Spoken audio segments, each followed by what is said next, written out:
pa so spet skupaj. Spomladi sem se takole zabaval z njeno blond sestrico, no zdaj je pa na vrsti rdeča. Kako že pravijo, če ni fovšije, je dosti za vse, ne? Ok, najprej tisto, kar vas vse najbolj žuli, a velja. Torej, ali je tole samo preoblečen BMW Z4 in ali si Supra sploh še zasluži takšno ime? Ja in ne, obakrat. Če pomislim, da je prejšnja Supra delala družbo podobno zmogljivima Hondi NSX in Nissanu GT-R, ki imata danes skoraj 600 konjičkov, tale pa samo 10 več od tiste prej, potem v bistvu ne. Je pa res, da se ceste v tem času kaj dosti niso spremenile in 340 konjičkov še vedno ni malo, avto pa je zelo, zelo hiter. Potem pa ja, mislim, a 4,3 do 100 morda ni dovolj brutalno. Pa tisto o BMW, če k temu projektu ne bi pristopili še Nemci, tega avtomobila ne bi bilo. In enako bom kmalu rekel tudi v testu BMW Z4. Očitno so časi takšni, da so tovrstne kohezije nujno potrebne in raje vidim to, kot pa da ime Supra zavedno izgine iz sveta avtomobilizma. Pa ne pozabite, govorimo o znamki BMW in ne o kakšnem kitajskem Changshlangu, zato je osnova odlična. Sicer pa, a vam tole mogoče ne deluje dovolj japonsko odpiljeno. Meni je že ta oblika tako huda, da mi je za vse ostalo v bistvu čisto sens. Ja, znotraj je tole res kopija tiste druge znamke in zame je to morda še največji minus. Ergonomija je sicer vrhunska, sedim lepo nizko in okoli mene je praktično vse perfektno. Celo tako so se potrudili, da v nobenem od menijev in podmenijev ni podobe BMW Z4, ampak samo Supra. In to je super. Minus pa zato, in zdaj le vem, da boste BMW-jevci obnemeli, ker še sam težko verjamem, da bom dejansko to rekel, materiali so slabši kot v novih Toyotah. Ja, očitno BMW uporablja tanjšo plastiko, zato med vožnjo kakšna stvar včasih zaškripa, v Toyotah pa ne.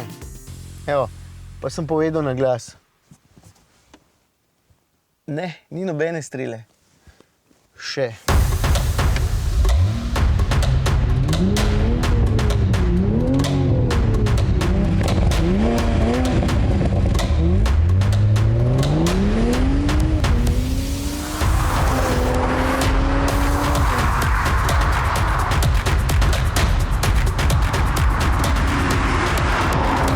Vozniško spet lahko rečem, ali pa norim od navdušenja, samo s pravimi očmi je treba gledati.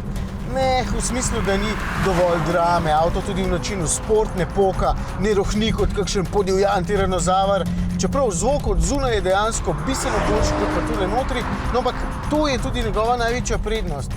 Tole je avto, s katerim boste zlahka shajali čisto vsak dan, obenem pa vam bo vsak dan na usta prinašal nasmeh.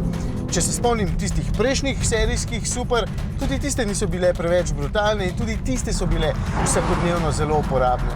Zato bom raje navdušen, ok? Samo da speljem tole.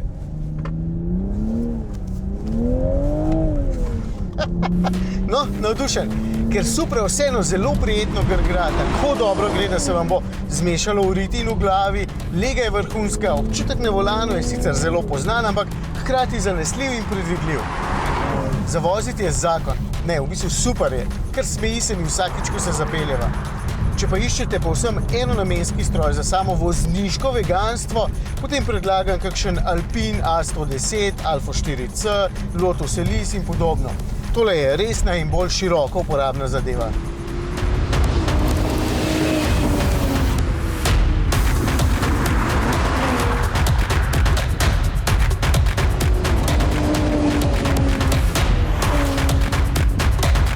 Torej, 340 konjičkov in 500 Nm navora je veliko, 360 konjičkov in 570 Nm navora pa še več in toliko boste dejansko dobili ob nakupu. Smo preverili in dali avto na valje. In to je v bistvu šele začetek. Toyota namreč grozi s posebno različico Supra GRMN in najbrž z ročnim menjalnikom, zato jaz pravim, da je Supra še vedno Supra. Za prave navdušence bodo poskrbeli in ta avto bo najbrž lahko pravi brutalnež.